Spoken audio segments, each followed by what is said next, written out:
श्री कृष्णं वंदे जगद्गुरु। इदम श्री सद्गुरुवे नमः। वाङ्मय नंबर 6, साधना से सिद्धि भाग 2, ऑडियो नंबर 12। पिछले ऑडियो में गुरुदेव ने बताया कि संचित दुष्कर्मों को यथास्थान छोड़कर आत्मिक प्रगति की साधना कर सकना, उस दिव्य स्तर तक पहुंचना किसी के लिए संभव नहीं।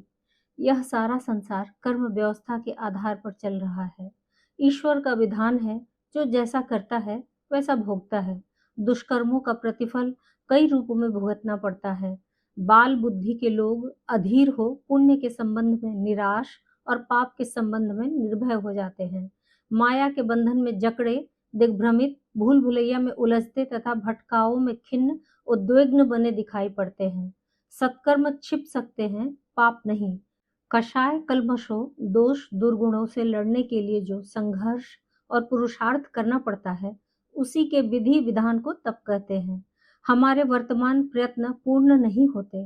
पूर्व संचित सत संग्रहों का भी योगदान होता है, जिसका स्वल्प प्रयत्न भी आश्चर्यचकित करने वाला होता है। तपश्चर्या का समग्र तत्व दर्शन आत्मशोधन की आवश्यकता पूरी करने के लिए गढ़ा गया है। यदि प्रयत्न पूर्वक मन को साध लिया गया तो वह देवता के समान प्रकाश देने वाला हो जाता है। आत्म साधना का प्रारंभिक कदम इंद्रिय निग्रह है, जिसके दो भाग हैं। पहला स्वादेंद्रिय, दूसरा कामेंद्रिय। गुरुदेव आगे बताते हैं कि जिह्वा का स्वाद जिसने जीत लिया, वह विषय वासना पर भी अंकुश रख सकेगा। आरोग्य और मन को वासनाशक्त होने से रोकने की दृष्टि से यह आवश्यक है कि एक दिन अस्वाद व्रत रखा जाए। एक समय का उपर्युक्त विधि से किया हुआ अस्वाद व्रत भी एक प्रकार का उपवास ही है।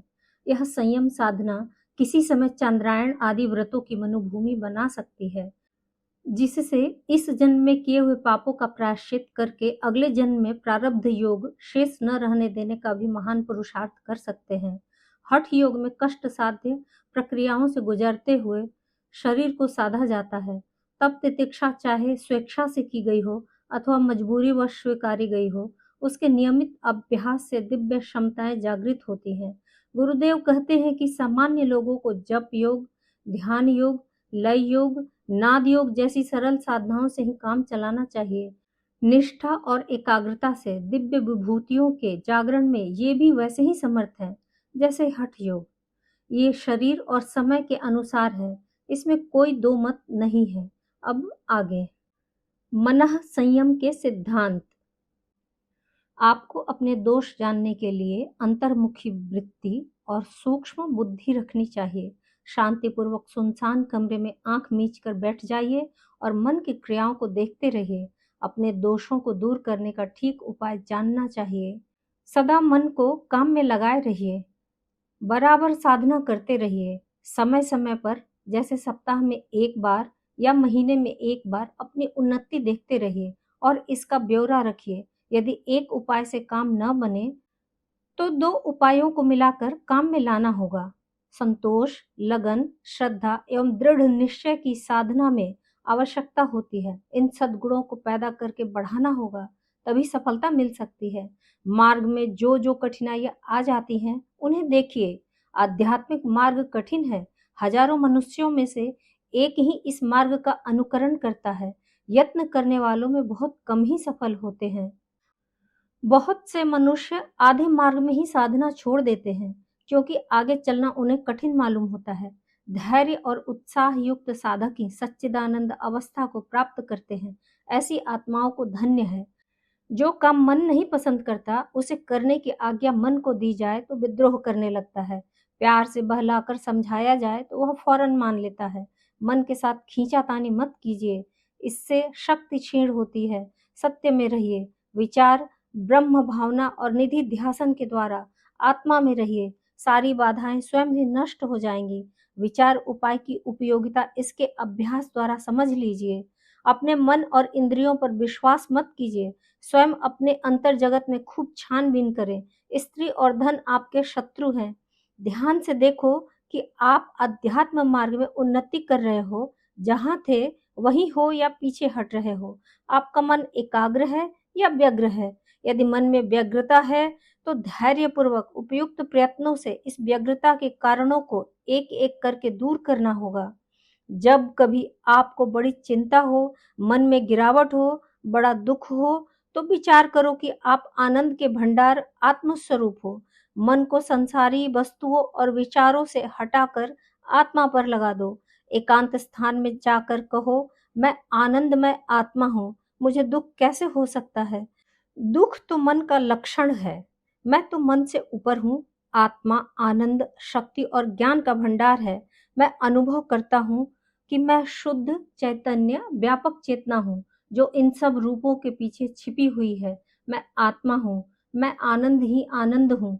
इस अभ्यास से आपको असीम आनंद और बल प्राप्त होगा।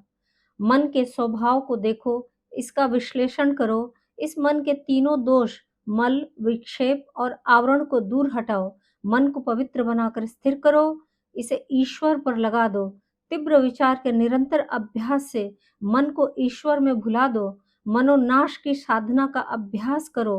मन के भुलावे और लालच से ऊंचे उठ जाओ। यह आपका धर्म है। आपका जन्म ही इसके लिए हुआ है। अन्य सारे धर्म तो अविद्या के कारण आपने स्वयं ही अपने ऊपर लाद लिए हैं। तृष्णा का संतोष और उदासीनता का दान के द्वारा नाश करो। आशाएं मत बनाओ। आपको कभी खेद नहीं होगा।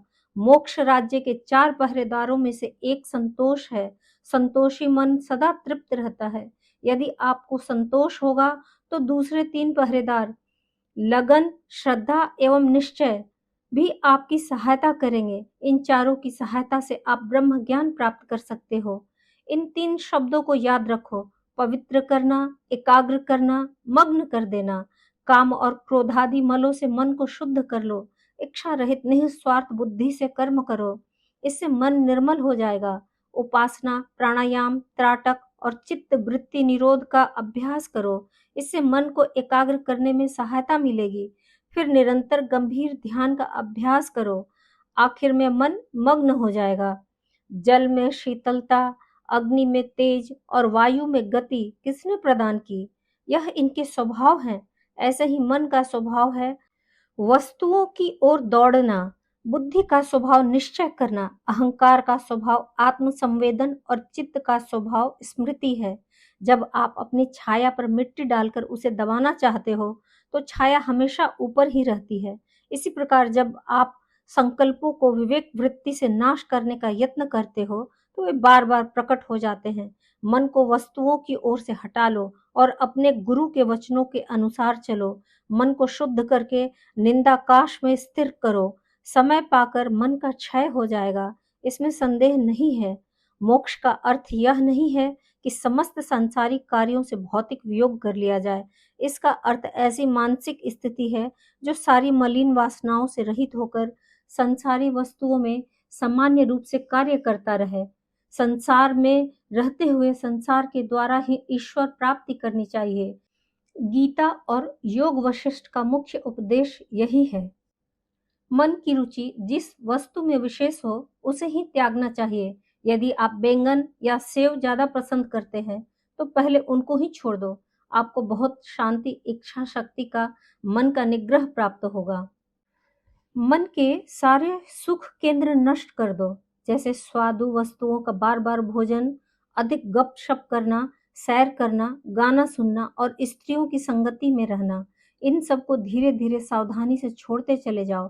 केवल 3 सात्विक सुख केंद्र बचाए रखो। आत्मज्ञान संबंधी पुस्तकों का स्वाध्याय, ध्यान और मानव जाति की सेवा। जब ध्यान में उन्नति हो जाए तो सेवा और स्वाध्याय को भी कुछ काल के लिए छोड़ दो। जब निर्विकल्प अवस्था में पहुंच जाओ तो गीता का ज्ञान यज्ञ प्रारंभ करो, अर्थात दिव्य ज्ञान का उपदेश करो, उसी का प्रचार करो और उसके लिए ही कार्य करो। मन जिस काम को करना नहीं चाहता वही करो, तथा मन जिस काम को करना चाहता हो उसे मत करो। मन के निग्रह और इच्छा शक्ति को बढ़ाने का यह एक उपाय है। गाय अनेक रंग और शक्ल सूरत की होती है, परंतु दूध एक जैसा होता है।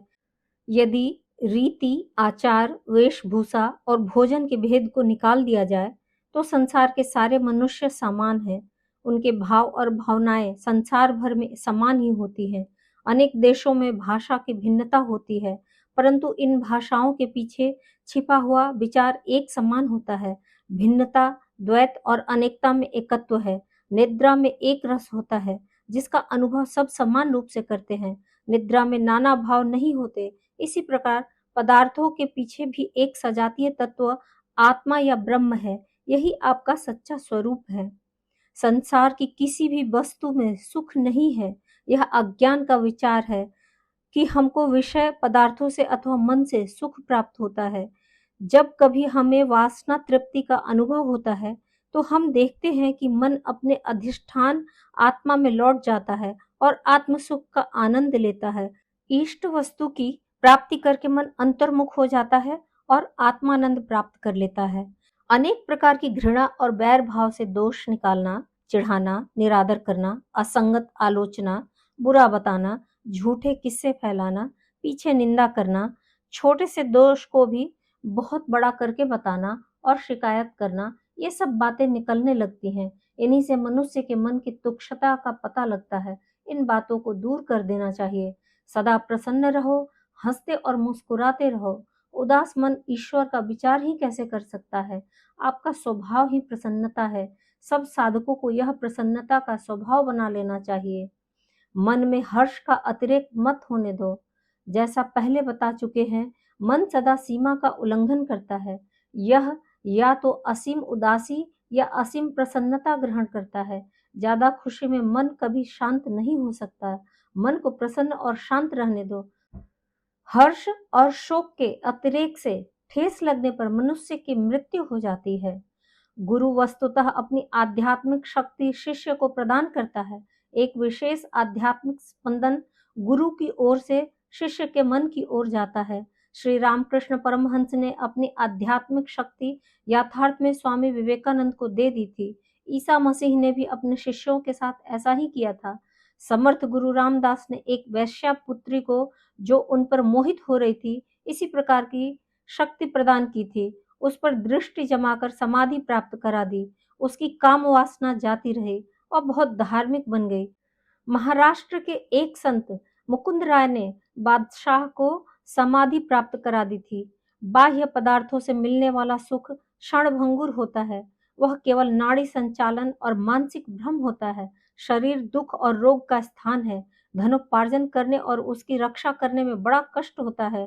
प्रत्येक संसर्ग से दुख निकलता है। स्त्रियां निरंतर चिंता देने वाली होती हैं। खेद है, फिर भी मनुष्य आध्यात्मिक आनंद पथ को छोड़कर संसार के दुख पथ पर जाना पसंद करते हैं। आप चाहे जिस योग मार्ग का अभ्यास करो, आपको राग, द्वेष, अहंकार आदि से रहित होकर इंद्रिय दमन करना चाहिए। चित्त शुद्धि और यम नियम का पालन सारे योगों में समान रूप से आवश्यक है। कर्म योग में मनुष्य क्या कर सकता है यदि उसको आत्म संयम नहीं है और वह अत्यंत स्वार्थी है? यदि आप हर एक चीज अपने ही वास्ते चाहते हो तो आप दूसरों के लिए कोई चीज कैसे त्याग कर सकते हो? आप विश्व के साथ प्रेम, निस्वार्थ सेवा और दान के द्वारा ही मिल सकते हो। सच्चा त्याग मन के संयम में है। इसमें सारी कामनाओं और अहंकार का त्याग करना होता है, संसार की सत्ता का नहीं। तब जीवन में अमृत तत्व या अहंकार से रहित ब्रह्म में सबकी एकता पर स्थिर जीवन का असीम आनंद प्राप्त होगा।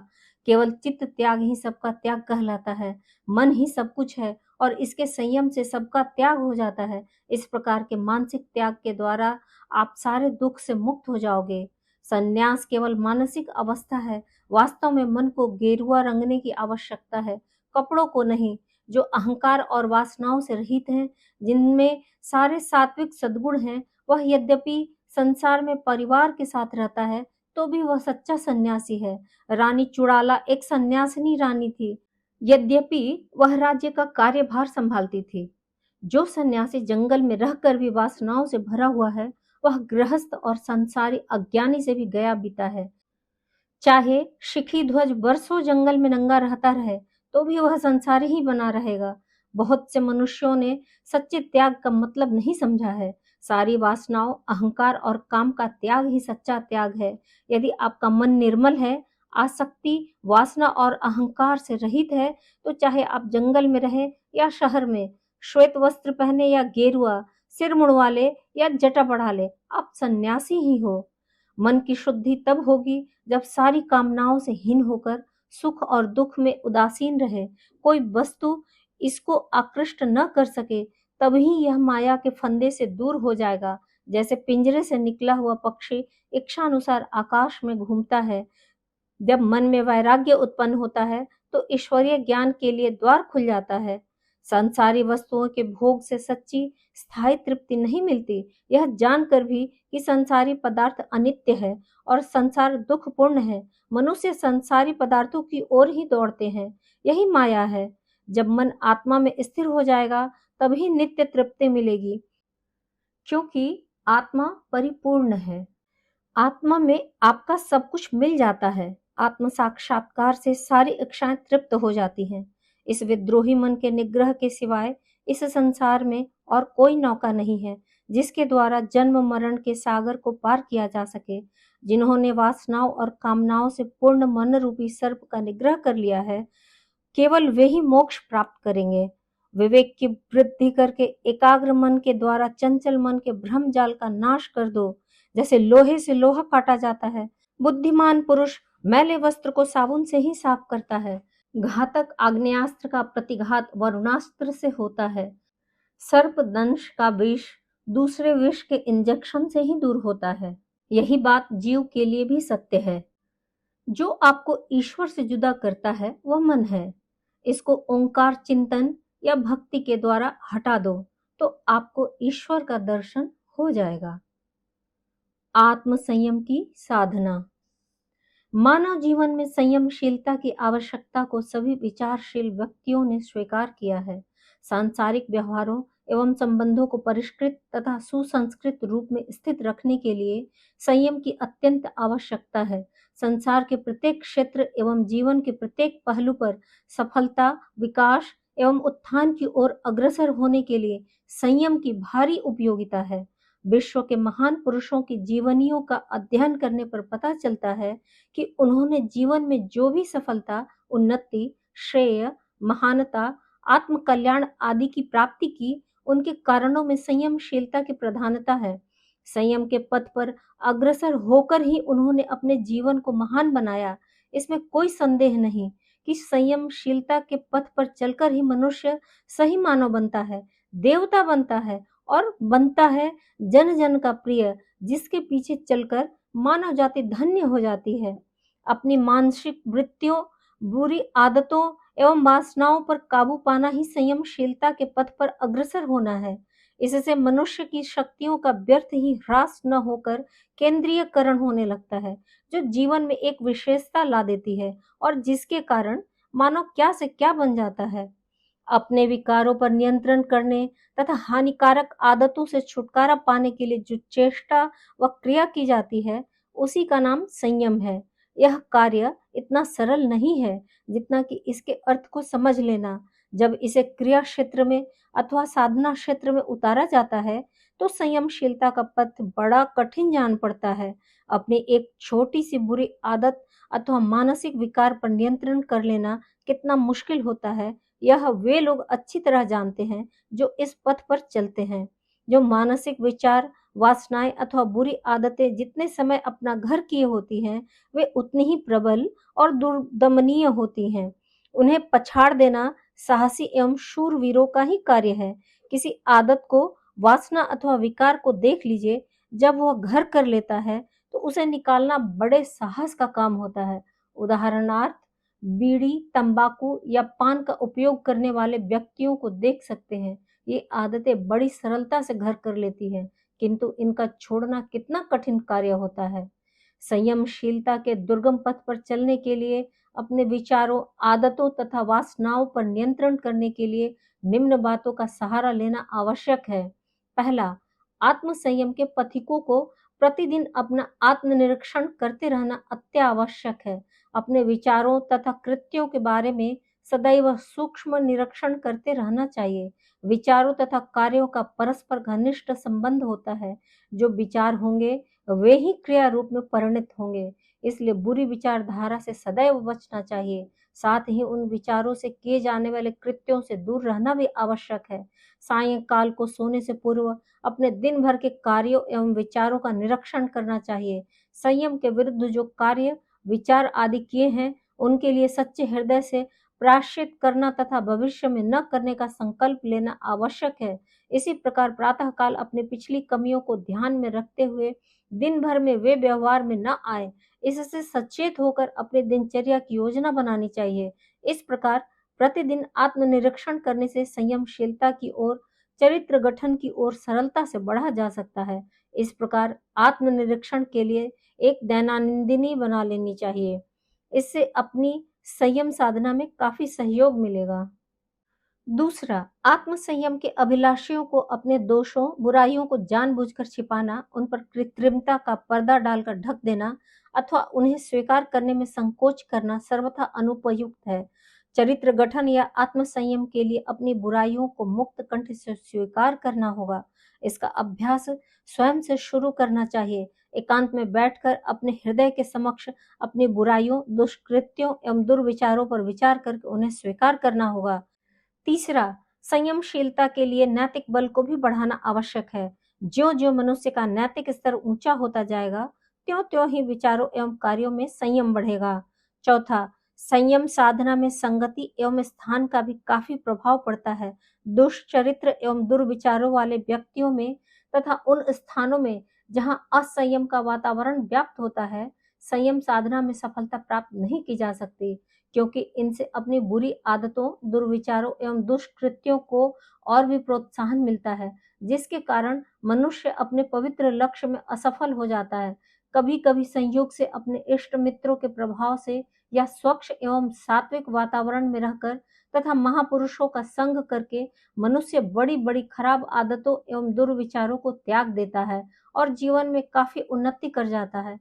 अतः संयमशीलता की ओर अग्रसर होने के लिए प्रतिकूल संगति, स्थान तथा वातावरण का त्याग करना होगा।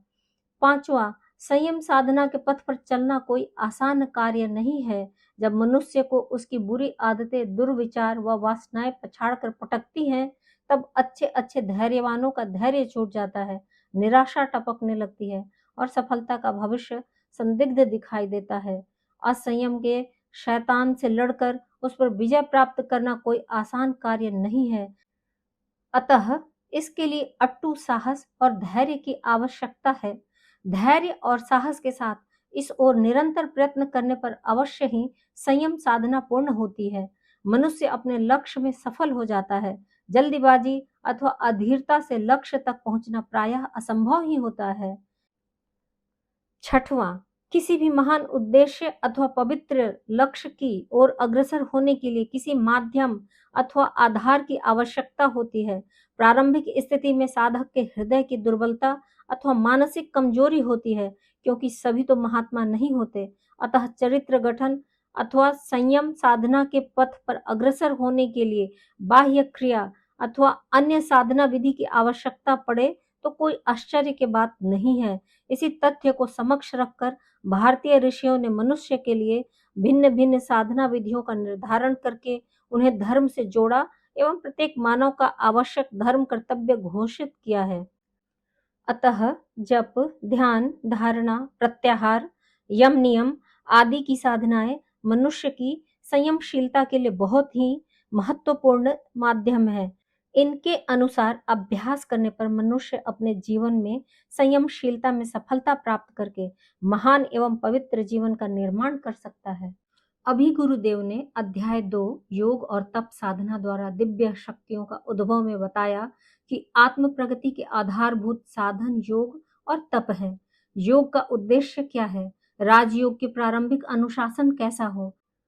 हमारे अपने वश में है शरीर चेतना पूर्ण योग की साधना एवं सिद्धि। साधना से सिद्धि में बाधक कैसे? संचित दुष्कर्म है। तपश्चर्या का एक सरल आरंभ कैसे हो? सिद्धियां जगाने का यह भी एक मार्ग है। मनः संयम के सिद्धांत और आत्म संयम की साधना कैसी हो? अब आगे गुरुदेव समझाएंगे अंतः शक्ति के उभार और चमत्कार। जीव सत्ता के 3 शरीर। यह एक सर्वविदित तथ्य है कि मनुष्य का अस्तित्व 3 हिस्सों में बटा हुआ है, स्थूल, सूक्ष्म और कारण। ये तीनों शरीर एक से एक बढ़ चढ़कर क्षमताएं अपने भीतर दबाए बैठे हैं। इनमें अस्त व्यस्तता एवं विकृति भर जाने से वे अपनी विलक्षण शक्ति गंवा बैठते हैं। फलस्वरूप जो लाभ मिलना चाहिए और नहीं मिल पाता। इतना ही नहीं, वे रुग्ण होकर त्रास देने लगते हैं। तब इन विभूतियों भरे शक्ति परिवार से जो हर्षोल्लास युक्त चमत्कारी उपलब्धियां मिल सकती थी और सुर दुर्लभ कहलाने वाला मानव जीवन सार्थक हो सकता था, उसकी संभावना ही नष्ट हो जाती है। उल्टे उसे दुर्गति में पड़ना होता है, जिसमें आजकल अधिकांश मनुष्य फंसे हुए हैं। स्थूल शरीर के स्वस्थ रहने पर जो लाभ मिलते हैं, उनकी थोड़ी बहुत जानकारी हम सभी को है।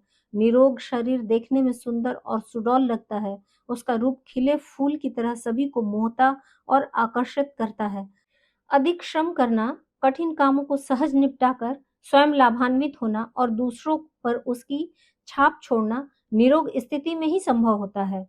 शरीर की विशेष साधना कर लेने पर लोग चमत्कारी प्रदर्शन करके गौरवान्वित होते हैं। शिल्पी, कलाकार, पहलवान, खिलाड़ी, सर्कस के जादूगर और दुस्साहस भरे कीर्तिमान स्थापित करने वाले वस्तुतः शरीर साधना के निष्णात ही कहे जा सकते हैं। यूं मनोयोग का समन्वय भी उनकी सफलताओं में रहता है और अकेला पंच तत्वों का शरीर तो बिना चेतन मन की सहायता के हिल-डुल तक नहीं सकता। फिर बड़ी उपलब्धियां उसके लिए संभव कैसे हो सकती हैं?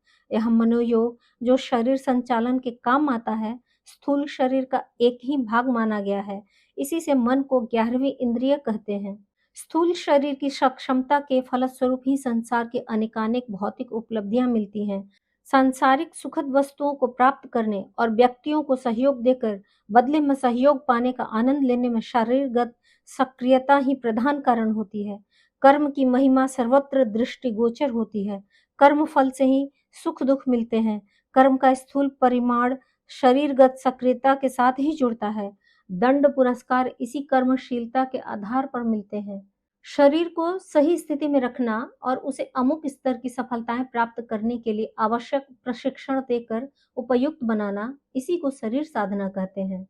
साधना विज्ञान का प्रथम चरण शरीर के आरोग्य का रक्षण और उसकी सक्रियता को व्यवस्थित एवं परिष्कृत करना है। इससे साधक निरोग, सक्षम और दीर्घजीवी बनता है। योग की यह प्रथम उपलब्धि है। स्वास्थ्य रक्षा के मोटे नियम सर्वविदित हैं। आहार विज्ञान के अंतर्गत यह पढ़ाया जाता है कि भोजन में क्या वस्तुएं किस अनुपात में होनी चाहिए और उन्हें किस तरह पकाया खाया जाना चाहिए। श्रम, व्यायाम, दिनचर्या तथा सफाई जैसी अनेक बातें स्वास्थ्य रक्षा के लिए आवश्यक बताई जाती हैं। बीमारी की हालत में दवा दारू की व्यवस्था करने वाला एक पूरा शास्त्र बना हुआ है। यह स्थूल आरोग्य रक्षा विधान हुआ। सूक्ष्म आरोग्य विज्ञान इससे कहीं अधिक भीतर है। उसकी जड़ें बहुत गहरी हैं, फलतः उसकी प्रतिक्रिया भी अधिक प्रखरता युक्त होती है। आसन, प्राणायाम, नेति, धौती, वस्ती, नौली, बज्रोली, कपालभाति, उड्डयन बंध, जालंधर बंध, मूल बंध, मुद्राएं, उपवास, तप तितिक्षा, चांद्रायण, मौन, परिक्रमा आदि कितनी ही शारीरिक साधनाएं स्वस्थ संवर्धन के उस गहन अंतराल तक प्रवेश करती हैं, जहां तक आहार विहार के सामान्य नियम पालने की प्रतिक्रिया नहीं पहुंचती। देखा गया है कि स्वास्थ्य रक्षा के सामान्य नियम ठीक तरह पालन करने वालों में से कई व्यक्ति दुर्बलता और रुग्णता से घिरे रहते हैं। इसका कारण नाड़ी देखकर नहीं जाना जा सकता। कोशिकाओं में, तंतुओं में, पाचक स्राव में, विशिष्ट ग्रंथियों में से कुछ विलक्षण प्रकार की उलझनें ऐसी खड़ी हो जाती हैं, जो शरीर शास्त्रियों द्वारा किए गए गंभीर परीक्षणों की पकड़ में भी नहीं आती और अशक्तता एवं रुग्णता की उलझी हुई गुत्थी सुलझने में नहीं आती। इन प्रसंगों में योग विज्ञान के वे प्रयोग आश्चर्यजनक सत्परिणाम उपस्थित करते देखे गए हैं, जिनकी विस्तृत व्याख्या विवेचना प्रयोगशाला के स्तर पर तो नहीं की जा सकती, पर परिणामों की कसौटी पर यह जाना जा सकता है कि ये उपचार कितने अधिक सफल होते हैं। गायत्री की उच्च स्तरीय साधनाओं में यह उपचार भी किए जाते हैं और गायत्री साधना के साथ किए गए ये उपचार इतने प्रभावशाली सिद्ध होते हैं, जितने कि स्वतंत्र रूप से किए गए प्रयोगों में कदाचित ही देखने को मिले। पहलवानों में देखी जाने वाली बलिष्ठता, कलाकारों में पाई जाने वाली फुर्ती और सैनिकों जैसी चुस्ती ही मात्र आरोग्य की निशानी नहीं है। इसका सबसे महत्वपूर्ण अंश है जीवनी शक्ति की प्रचुरता, जिसे जीवट भी कह सकते हैं। रक्त अशुद्ध होने या कोई भीतरी अवयव क्षीण हो जाने पर भी इस जीवट के आधार पर कोई रुग्ण दिखने वाला मनुष्य स्वस्थ लोगों की तुलना में अधिक सक्रिय रह सकता है और अधिक महत्वपूर्ण काम निपटा सकता है। इसे जिजीविषा का नाम दिया जा सकता है। इसके सहारे मौत से जूझा जा सकता है और अस्वस्थता के भार से दबे होने पर भी प्रबल पुरुषार्थियों जैसे प्रखर कर्तव्य संपन्न करते रहा जा सकता है। भीष्म के शरशैया पर पड़े रहने पर भी उत्तरायण सूर्य आने तक की प्रतीक्षा में जीवित रहना और आद्य शंकराचार्य के भयंकर फोड़े से संत्रस्त रहने पर भी आश्चर्यजनक सक्रियता का प्रमाण देना, जैसे असंख्य प्रमाण ऐसे मिलते हैं जिनमें गांधी जैसे दुर्बल और राजेंद्र बाबू जैसे रुग्ण मनुष्यों ने पूर्ण स्वस्थ मनुष्यों से भी आगे बढ़कर ऐसे काम करके दिखाए जिन पर आश्चर्यचकित रह जाना पड़ता है। योग साधना का प्रतिफल आरोग्य के मूल संस्थानों तक पहुंचता और उस जीवट जिजीविषा को जगाता है जिसे पाकर हर स्तर का शरीर ऐसे काम कर सकता है जो सामान्य लोगों को चमत्कार जैसे प्रतीत हो। सूक्ष्म शरीर अर्थात चिंतन की दिव्य ज्योति, इसका मोटा लाभ मस्तिष्क की तीक्ष्णता, स्मरण शक्ति, दूरदृष्टि, गहराई में जा पहुंचने वाला पर्यवेक्षण, सूझबूझ आदि के रूप में देखा जाता है। मंद बुद्धि और तीक्ष्ण बुद्धि होने का फैसला इस आधार पर किया जाता है कि उसकी सूझबूझ एवं समझदारी किस स्तर की है। शारीरिक बलिष्ठता और सक्रियता के आधार पर मिलने वाले सुखों और लाभों की तरह मानसिक सक्षमता के सुखद प्रतिफल भी कम नहीं है। स्कूली पढ़ाई ऊंची श्रेणी में उत्तीर्ण करने वाले लोगों को अफसरी के ऊंचे पद मिलते हैं। वकील, डॉक्टर, साहित्यकार, वैज्ञानिक आदि बुद्धिजीवी वर्ग के लोग अकल की कमाई ही खाते हैं। व्यापारी, शिल्पी, कलाकार मात्र शारीरिक मेहनत के आधार पर उन्नतिशील नहीं बनते, वरन उनकी चिंतन प्रक्रिया भी उन कार्यों में तन्मयता पूर्वक संलग्न रहती है। शरीर की सक्रियता और मन की तन्मयता का संयोग जहाँ जितनी अधिक मात्रा में हो रहा होगा, वहाँ उसी अनुपात में एक से एक बढ़ी चढ़ी सफलताएं भी प्रस्तुत होती चली जा रही होंगी। बुद्धि वैभव का मूल्य समझा जाता है और ज्ञान प्राप्ति के लिए स्कूल कॉलेजों के माध्यम से बहुत श्रम, समय एवं धन खर्च करके उसके लिए अथक प्रयत्न किया जाता है। स्वाध्याय, संपर्क, परिभ्रमण, विचार विनिमय, अभ्यास आदि अन्य उपाय भी ऐसे हैं जिनके सहारे ज्ञान वृद्धि का पथ प्रशस्त होता है। शरीर कौशल की तरह बुद्धि वैभव की भी अपनी उपलब्धियां हैं। अभिनव शोध कार्यों में, अन्वेषण, पर्यवेक्षणों में और आवरणों के परत भेद कर वस्तु स्थिति समझने में सूक्ष्म बुद्धि ही काम करती है। यह उस अक्लमंदी के ऊपर की चीज है जो दैनिक कार्य व्यवसायों में कई तरह की सफलताएं प्रस्तुत करती है। यह किस प्रकार पाई या बढ़ाई जा सकती है, इसका कोई बहिरंग आधार अभी नहीं बन पाया है। साधारण अक्लमंदी की दृष्टि से एक चतुर और उस्ताद लोग हर जगह भरे पड़े हैं, पर गहराई में गोता मारकर मोती बीन लाने का सौभाग्य किसी विरले को ही मिला होता है। यह कौशल जिनके भी हाथ लग जाता है, वे सामान्य परिस्थितियों में जन्मने और सामान्य लोगों के बीच पलने पर भी विचित्र तरीकों से आगे बढ़ते हैं और आड़ी टेढ़ी पगडंडियां पार करते हुए कहीं से कहीं जा पहुंचते हैं।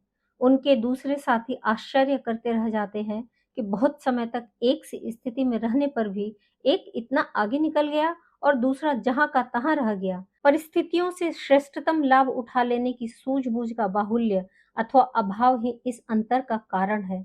गायत्री या योग साधना स्थूल शरीर को निरोग बनाती है और सूक्ष्म शरीर में मनस्विता, तेजस्विता उत्पन्न करती है, तो कारण शरीर को भी भाव भरी पुलकन प्रदान करती है। कारण शरीर तक पहुंच भी भावनाओं के द्वारा ही हो सकती है। निष्ठा, आस्था व श्रद्धा का भाव भरा समन्वय भक्ति कहलाता है। प्रेम संवेदना इसी को कहते हैं। यह स्थिति तर्क से ऊपर है। मन और बुद्धि का इसमें अधिक उपयोग नहीं हो सकता।